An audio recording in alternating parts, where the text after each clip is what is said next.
This is your wonderful assistant. My name is Paige. I understand you need help. How can I help you today? Paige, it's like 1 in the morning. I didn't ask for help. Well, since you are up, would you like to hear a joke? I know over 1,000 jokes.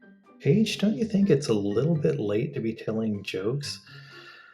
Okay, cool. Go ahead and tell me one. Yes, I agree. You are cool. Oh, no, no, no. I mean, it's cool if you want to tell me a joke. Okay, I understand. Here is a cool joke for you. Why did the chicken cross the road? Oh, no, no, no, no. I mean, it's cool if you want to tell me a joke. Not that the joke is cool. But I don't know. Why did the chicken cross the road? When you say, I don't know. What does this mean? I'm not familiar with this phrase. You know, that's a really good question. And what it means is that you just simply don't know something. Well, if you don't know something, then how do I know what I don't know means? Hmm.